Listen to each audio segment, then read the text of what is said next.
Stock India classes आपका हार्दिक स्वागत करता है। फर्स्ट टाइम चैनल को विजिट करें तो सब्सक्राइब जरूर कर लें। सब्सक्राइब करें, यहाँ से बेल आइकन को हिट करें, ऑल को जरूर सेलेक्ट करके रखें ताकि आने वाली नई वीडियो का नोटिफिकेशन आपको मिलता रहे। और मित्रों, इस वीडियो में अपन चर्चा करने वाले हैं 10 से 15 स्टॉक्स की, और इन 10 से 15 स्टॉक्स पर बहुत ही लेटेस्ट जानकारी आपके सामने रखने वाले हैं। साथ ही 5 से 7 वो ब्रेकिंग न्यूज भी आपके सामने रखेंगे जो कल इंडिया मार्केट की ओपनिंग पर आपको हेल्पफुल हो सकती हैं। साथ ही आज अमेरिकी मार्केट का रुझान भी देखेंगे और लेटेस्ट अमेरिकी जो मार्केट का रुझान क्या है, जिसके चलते आज कल भारतीय मार्केट में भी उसके अकॉर्डिंग एक्शन देखने को मिलेगा। तो वीडियो थोड़ा लंबा होगा, तो फुल डिटेल के साथ आपके सामने प्रस्तुत करें। सबसे पहले ओरेकल फाइनेंस सर्विस सॉफ्टवेयर, और आज के इस स्टॉक्स पर एक दमदार है वो रैली देखने को मिली। आज इंट्राडे में ये स्टॉक है वो 30% सिंगल डे 30% तक का वो आज सिंगल डे वो चढ़ते हुए देखने को मिला है। और इसका एकमात्र कारण था Q3 रिजल्ट। और ओरेकल फाइनेंस एक आईटी सेक्टर की एक स्मॉल कैप कंपनी है या मिड कैप कहें इसको। तो इसने कल Q3 रिजल्ट्स है, कल अपने अपडेट भी किए थे, आपने देखे हो तो Q3 जो रिजल्ट थे वो इसके दमदार रिजल्ट देखने को मिले, जिसके चलते आज ये इंट्राडे में वो 30% तक चढ़ते हुए देखने को मिला। ऑल ओवर मार्केट की क्लोजिंग पर ये 28% की तेजी के साथ क्लोज हुआ है। और आज के डे का हाई भी देखेंगे तो इसका 5594 का इसने लो किया, और 6622 का इसने सिंगल डे इसने एक हाई भी किया है। और कंपनी के मार्केट कैप की बात करें तो कंपनी है वो 5000 करोड़ की मार्केट कैप वाली कंपनी है।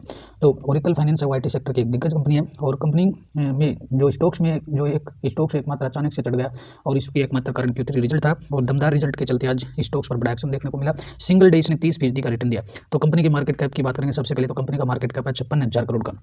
और कंपनी के Q3 रिजल्ट्स देखेंगे तो आईटी सेक्टर की कंपनी है और रिजल्ट है वो दमदार देखने को मिले, जिसके चलते आईटी स्टॉक्स पर है वो लोग टूटते हुए देखने को मिले। कंपनी का रेवेन्यू 26% पर बढ़कर 1824 करोड़ का रहा है। नेट प्रॉफिट है वो 69% बढ़ा और EPS भी 69% रहा। तो एकमात्र कंपनी स्टॉक्स में तेजी का कारण Q3 रिजल्ट रहा, और Q3 रिजल्ट के चलते वो स्टॉक्स है वो सिंगल डे 30% का रिटर्न इसने दिया। पिछले स्टॉक्स के पिछले परफॉर्मेंस की चर्चा कर लेते हैं तो पिछले एक महीने में इसने 50% का रिटर्न दिया है। और पिछले इस एक साल में 1 जनवरी से अब तक अगर बात करें तो 1 जनवरी से अब तक इसने 50% का रिटर्न दिया। 1 जनवरी को अगर किसी ने इसको शेयर को खरीद कर अब तक होल्ड किया है तो मात्र इसने 15 से 17 दिन के अंदर इसने 50% का रिटर्न दिया। तो आईटी की एक बहुत ही शानदार कंपनी है, वॉच बनाए रखे इस पर, जब भी कभी ये गिरावट में मिले तो लपक लेना। और पिछले 5 सालों का इसका ट्रैक रिकॉर्ड देखेंगे तो पिछले 5 सालों में हालांकि इसका जो परफॉर्मेंस है वो ये एक साइडवेज परफॉर्मेंस देखने को मिल रहा है। और ये जो तेजी बनी है ये अभी के हाल ही के वर्ष 2024 में नहीं, लास्ट 15 डे में देखने को मिली है। और पिछला परफॉर्मेंस मात्र 5 साल में 75% का है। तो हाल ही के दिनों में इसमें तेजी देखने को मिली है। और अब मित्रों बात करेंगे केमिकल सेक्टर से, और केमिकल सेक्टर से अपन बात करेंगे आरती इंडस्ट्रीज। आज ये स्टॉक्स भी इंट्राडे में है वो 6 से 7% चलते हुए देखने को मिला। और आरती इंडस्ट्रीज ने आज बाजार को एक लेटेस्ट अपडेट दिया था कि कंपनी को 6000 करोड़ का केमिकल कॉन्ट्रैक्ट मिला है, जिसके चलते स्टॉक्स में वो 8% की दमदार रैली देखने को मिली है। और आपको मालूम हो कि आरती जो इंडस्ट्रीज है वो स्पेशलिटी केमिकल वाली एक कंपनी है, जिसको 6000 करोड़ का एक बड़ा कॉन्ट्रैक्ट ऑर्डर मिला, जिसके चलते इंट्राडे में ये स्टॉक 8% तक चढ़ गया। और कॉन्ट्रैक्ट्स की बात करें तो एक्सचेंज फाइलिंग में कंपनी ने कहा कि 4 साल की एक लंबी अवधि के लिए कंपनी वो केमिकल की सप्लाई करेगी। और ये जो कंपनी के साथ एक वो ओएमयू किया है, और ये 6000 करोड़ से अधिक रेवेन्यू इस कंपनी को हासिल होगा। इससे पहले भी कंपनी को एक 3000 करोड़ का एक बड़ा ऑर्डर मिला था। और इन्हीं 2 न्यूज़ के चलते और आज ये स्टॉक आरती इंडस्ट्रीज है वो आरती इंडस्ट्रीज का स्टॉक है इंट्राडे में करीबन 8% तक चढ़ते हुए देखने को मिला। ऑल ओवर ये 5% पर बंद हुआ है। तो केमिकल अगर सेक्टर देखें तो अभी स्लो मोशन में है, लेकिन कुछ जो स्टॉक स्पेशली न्यूज आने पर है वो स्टॉक्स में तेजी देखने को मिल रही है। तो आरती इंडस्ट्रीज भी एक बेहतर कंपनी है केमिकल सेक्टर से, तो इस पर भी आप नज़र बनाए रख सकते हैं। जब भी डाउन मिले तो इसको ले लेना चाहिए। और मित्रों बात करेंगे पिछले 6 महीने की परफॉर्मेंस की, तो पिछले 6 महीनों में यहाँ स्टॉक्स है वो 31% का रिटर्न इसने दिया है। और पिछले 5 साल का देखेंगे तो पिछले 5 साल में इसने 65% का रिटर्न है वो आरती इंडस्ट्रीज ने दिया है। अब केमिकल सेक्टर से ही दूसरी कंपनी की बात करते हैं, नाथ बायोजेन्स। और नाथ बायोजेन्स ने आज Q3 अपडेट्स दिए हैं, और अभी इसके Q3 रिजल्ट देखने को मिले। कंपनी एक माइक्रो कैप या स्मॉल कैप कंपनी है, 400 करोड़ की है। कंपनी ने रिजल्ट अच्छे दिखाए। रिजल्ट आप देखेंगे तो सारे फैक्टर रिजल्ट्स के अच्छे हैं। कंपनी का है वो रेवेन्यू 25% बढ़ गया, एबिलिटी 3, नेट प्रॉफिट 8 और EPS 193। तो कल है वो इस स्टॉक्स पर भी है वो आप अपने रडार पर रखें इसे, कल यहाँ भी है वो बड़ी तेजी देखने को मिल सकती है। और नाथ बायोजेन्स की आज की बात करें तो आज स्टॉक्स था वो 2.5% वो डाउन में देखने को मिला है, कल इस पर विचार करें।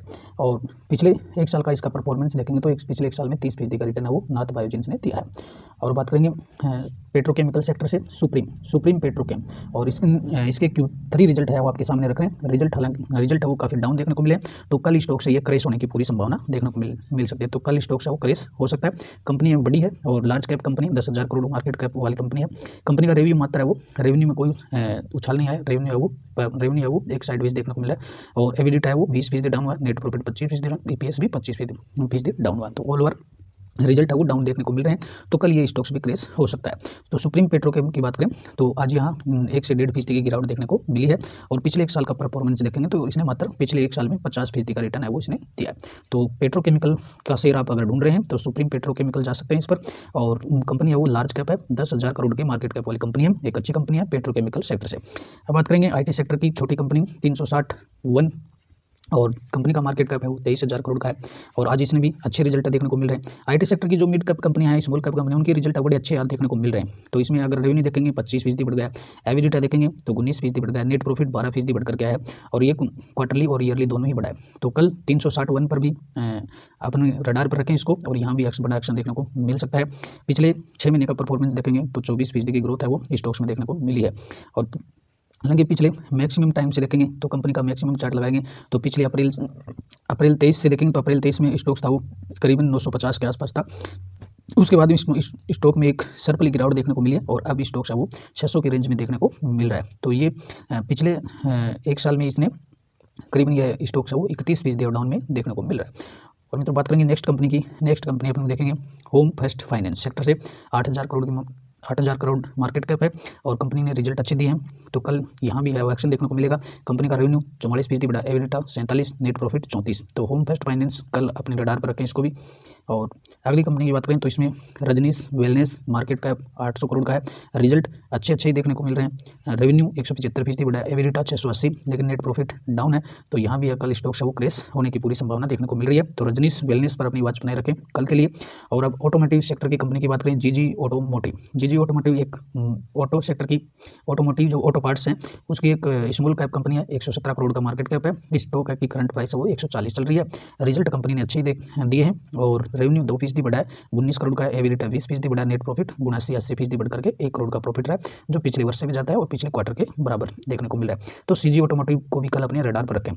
अगली कंपनी है IT सेक्टर से एस सॉल्यूशंस, और एसएलिया सॉल्यूशंस का जो मार्केट कैप है वो 2800 करोड़ का है, रिजल्ट है वो इसके भी अच्छे देखने को मिल रहे हैं, तो कल इसे अपने रडार पर रखें। कंपनी का रेवेन्यू 11% बढ़कर 125 करोड़ का हो गया, जो पिछले वर्ष के क्वार्टर से भी ज़्यादा है और पिछले क्वार्टर के बराबर है। एबिलिटा 15% बढ़ा है, नेट प्रॉफिट 23% बढ़कर के 31 करोड़ का रहा है, पिछले वर्ष के क्वार्टर से ज़्यादा रहा है और पिछले क्वार्टर से सितंबर के क्वार्टर के बराबर है। तो ऑल ओवर एसएलिया सॉल्यूशंस के रिजल्ट है वो अच्छे रिजल्ट देखने को मिल रहे हैं, तो यहाँ कल इसी स्टॉक में भी तेजी देखने को मिल सकती है। अगले स्टॉक की बात करेंगे तो अगला स्टॉक्स अपने लिया है फार्मा सेक्टर से, और फार्मा और हॉस्पिटलिटी सेक्टर से doctor Agarwal eye hospital. Stock का मार्केट कैप है 1560 करोड़ और करंट प्राइस चल रही है 3300। कंपनी ने अच्छे रिजल्ट दिए हैं, कल यहाँ बहुत ही दमदार रैली देखने को मिल सकती है। कंपनी का रेवेन्यू 19% बढ़कर 75 करोड़ हो गया, जो पिछले वर्ष के क्वार्टर से 63 करोड़ से ज़्यादा है, और हालांकि ये क्वार्टरली कम देखने को मिला है। एबिलिटा 33% बढ़ा है, नेट प्रॉफिट 87% बढ़कर के करीबन 10 करोड़ का रहा है, जो पिछले क्वार्टर से कम है और पिछले साल से डबल है। तो यहाँ भी आपको कलेक्शन देखने को मिल सकता है। अगली कंपनी की बात करें तो बैंकिंग सेक्टर से इंडस बैंक, और इंडस बैंक का मार्केट कैप है 1,25,000 करोड़ का, स्टॉक्स की करंट प्राइस चल रही है 1600-1300। रिजल्ट अब इंडस बैंक के अच्छे देखने को मिल रहे हैं, रेवेन्यू 22% बढ़ा है, एबिलिटा 26%, नेट प्रॉफिट 17%, ईपीएस भी 17% बढ़ा है। ऑल ओवर कंपनी की NII और जरूर चेक कर लेना। और तो इसमें भी बैंकिंग जो NBFC और बैंकिंग जो कंपनीज है उनके नेट इंटरेस्ट इनकम और NPP जरूर चेक कर लेना इनके। तो ऑल ओवर देखें तो रिजल्ट इंडेक्स बैंक के अच्छे देखने को मिले। अगली कंपनी की बात करें तो फाइनेंस सेक्टर से Poonawalla finance Fincorp market cap 37,000 crore का, रिजल्ट है वो अच्छे देखने को मिल रहे हैं। तो कल इस स्टॉक्स में भी एक जबरदस्त एक्शन मूवमेंट देखने को मिल सकता है। रेवेन्यू 53% बढ़कर के 763 करोड़ रहा है, और एबिलिटा 65 करोड़ है, नेट प्रॉफिट 80% बढ़ा है, 265 करोड़ का है दिसंबर क्वार्टर में, और 860 करोड़ था पिछले क्वार्टर में, और पिछले वर्ष था 182। तो ये ईयर टू ईयर 80% बढ़ते हुए देखने को मिला है। तो कल यहाँ इस स्टॉक्स को भी पूनावाला फिनकॉर्प को भी अपने रडार पर रखें। अगली कंपनी की बात करें तो मेटल सेक्टर से Jindal stainless, market cap company का 46,000 करोड़ है, रिजल्ट है वो अच्छे ही देखने को मिल रहे हैं, मार्जिन थोड़े से कम है, रेवेन्यू मात्र 1% बढ़ा है, 9,000 करोड़ 127 का रहा है, पिछले क्वार्टर से भी ज़्यादा है, पिछले क्वार्टर से डाउन है और पिछले वर्ष से ज़्यादा है। एबिलिटा 44% का है, नेट प्रॉफिट 39% बढ़कर के 691 करोड़ का है, जो पिछले वर्ष के 500 करोड़ से ज़्यादा है। तो जिंदल स्टील का भी रिजल्ट है वो ओके रिजल्ट है। अगली कंपनी की बात करेंगे तो ये भी स्टील सेक्टर से है, रामकृष्ण फॉर्जेंस, और मार्केट कैप 13,500 करोड़, रिजल्ट इसके काफ़ी शानदार है। रेवेन्यू 36% बढ़ गया है, एबिलिटा 30% है, नेट प्रॉफिट 42% बढ़ा है, 86 करोड़ का स्कोर है, ईपीएस भी 26% बढ़ा है, जो पिछले वर्ष से ज़्यादा है। तो रामकृष्ण फॉर्जेंस ये भी एक अच्छा स्टॉक्स है, और मार्केट कैप भी लार्ज कैप है, तो इसे भी अपने रडार पर रखकर चल सकते हैं। ये भी अगले स्टॉक्स की बात करें तो ये स्टॉक्स भी मेटल सेक्टर से है, स्टार्लिंग एंड विल्सन, रिजल्ट है वो काफ़ी अच्छे हैं। कंपनी है वो भी लार्ज कैप की है और मार्केट कैप भी कंपनी का 10,600 करोड़ का रिजल्ट है वो अच्छे ही देखने को मिल रहे हैं। रेवेन्यू 43% बढ़ा है, एबिलिटा 75%, नेट प्रॉफिट 37% बढ़ करके आया है। हालांकि कंपनी का कंपनी के जो प्रॉफिट्स हैं वो काफ़ी मार्जिन्स है वो बहुत ही कम मार्जिन्स है कंपनी के पास। रेवेन्यू तो अच्छा खासा बनाती है, लेकिन जो एबिलिटा है वो एबिलिटा बहुत ही महंगा पड़ रहा है कंपनी को और नेट लॉस साबित हो रहा है। हालांकि कंपनी वो कर्जे से उभर रही है, तो इसको भी अपने रडार पर रखें। और अगला है, अगली कंपनी की बात करें तो बैंकिंग सेक्टर से साउथ इंडिया बैंक, और साउथ इंडिया बैंक ने बहुत ही शानदार रिजल्ट दिया। रेवेन्यू 15% बढ़ गया, एबिलिटा अच्छा है, नेट प्रॉफिट 197, EPS 198। तो कल बैंकिंग सेक्टर से जाएँ देखें तो साउथ इंडिया बैंक पर रखें नज़र। अगली कंपनी की बात करेंगे तो सूरज इंडस्ट्रीज, बहुत ही छोटी कंपनी है, स्मॉल कैप कंपनी है, मार्केट कैप 420 करोड़ का है। कंपनी के सेल्स में कोई वृद्धि नहीं हुई है, एबिलिटा 92% बढ़ा है, नेट प्रॉफिट 81% बढ़ करके 6 करोड़ का रहा है, जो लगभग पिछले वर्ष के क्वार्टर से लगभग 2 गुना बढ़ गया है। तो इसे भी अपने रडार पर रख करके चल सकते हैं। अगली कंपनी की बात करेंगे Dhampur bio, market cap 950 crore का है और कल ये स्टॉक्स है वो बिल्कुल क्रैश हो सकता है, क्योंकि कंपनी के जो रिजल्ट्स हैं बहुत ही डाउन देखने को मिल रहे हैं। रेवेन्यू 53% डाउन है, एबिलिटा 113, नेट प्रॉफिट 140% डाउन है। तो कल यहाँ पर एक स्टॉक्स में इसमें क्रैश देखने को मिल सकता है। और अगली कंपनी की बात करेंगे तो सुराना सोलार, और ये सुराना जो सोलार है वो green energy sector, solar sector में काम करने वाली कंपनी है। कंपनी की मात्रा है वो करीबन 180 करोड़ की है। तो ये स्टॉक्स भी कल है वो बिल्कुल क्रैश हो सकता है। यहाँ कंपनी का जो रेवेन्यू है वो 70% डाउन हुआ है और एबिलिटा 28%, लेकिन कंपनी का नेट प्रॉफिट बढ़ा है 267% है। और इस क्वार्टर की बात करें तो इस क्वार्टर में कंपनी इसमें प्रॉफिटेबल हो गई है। पिछले क्वार्टर में कंपनी ने करीबन 1.5 करोड़ का लॉस दिखाया था, तो यहाँ पर एक अच्छी बात यह है कि कंपनी ने प्रॉफिट दिखाया। हालांकि कंपनी का रेवेन्यू है वो क्वार्टर ऑन क्वार्टर बढ़ा है, लेकिन ईयर टू ईयर रेवेन्यू हो 70% डाउन हुआ है। तो दोनों सब मिला जुला सा असर है, क्वार्टरली रिजल्ट अच्छे हैं और ईयरली रिजल्ट डाउन देखने को मिल रहे हैं। कंपनी ने इस बार प्रॉफिट भी दिखाया। मित्रों बात करेंगे लेटेस्ट ब्रेकिंग न्यूज़ की, कुछ ब्रेकिंग न्यूज़ देखने को मिली उनकी चर्चा कर लेते हैं। और पेटीएम पर लेटेस्ट ब्रेकिंग न्यूज़ देखने को मिल रही है और पेटीएम के Q3 रिजल्ट है वो कल 19 जनवरी को इसके रिजल्ट जारी होंगे। तो इसका रिजल्ट प्रीव्यू देख लेते हैं, कुछ एक्सपेक्टेड दिए हैं पेटीएम की। और आज की बात करें तो पेटीएम का स्टॉक्स आज है वो 2.25% की तेजी में देखने को मिला है और पेटीएम के रिजल्ट अब कुछ सुधरते हुए नजर आ रहे हैं। अभी ये एक प्रॉफिटेबल कंपनी की तरफ बढ़ रही है।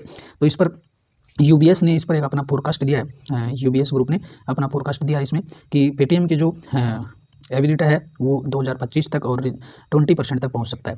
एबिलिटा मार्जिन है वो 2028 तक है, वो 20% है वो एबिलिटा मार्जिन 2028 तक हो सकता है, ऐसा उन्होंने यूबीएस ने, जो इंटरनेशनल ब्रोकरेज फर्म है यूबीएस, उसने पेटीएम की Q3 जो अपडेट्स हैं उन पर अपना प्रीव्यू दिया कि कंपनी की जो स्ट्रॉन्ग रेवेन्यू ग्रोथ आ सकती है और जो लॉस है वो भी कम हो सकते हैं, बेटर देन द ऑपरेटिंग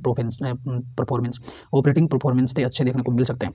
साथ ही इसने कुछ और भी दिया इसमें कि 241 करोड़ के आसपास इसका रेवेन्यू है वो हो सकता है का नेरो है, नेट जो लॉसेज हैं वो 241 करोड़ तक डाउन हो सकते हैं और इसमें 38% ईयर टू ईयर है वो ग्रोथ देखने को मिल सकती है।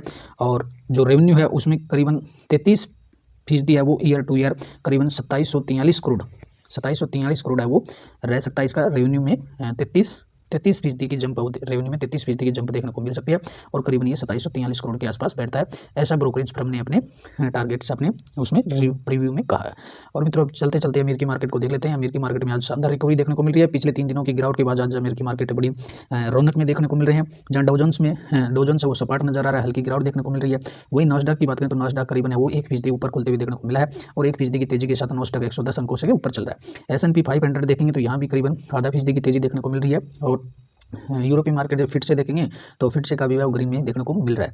तो ये डेक्स है जर्मनी का, ये भी ग्रीन में देखने को मिल रहा है। तो ये यूरोपियन मार्केट और अमेरिकी मार्केट का जो रुझान है वो अब ग्रीन सिग्नल पर देखने को मिल रहा है। साथ ही एडीआर्स में भी कुछ तेजी देखने को मिली है। एक्सिस बैंक का एडीआर है उसमें 2.5% की तेजी देखने को मिल रही है और डॉक्टर रेड्डी का जो एडीआर है वो भी 1% तेजी पर देखने को मिला है। HDFC बैंक का सबसे बड़ी ब्रेकिंग न्यूज ये देखने को मिल रही है, 2 दिनों की गिरावट के बाद में आज HDFC बैंक का जो एडीआर है उसमें 2.5% की तेजी देखने को मिल रही है।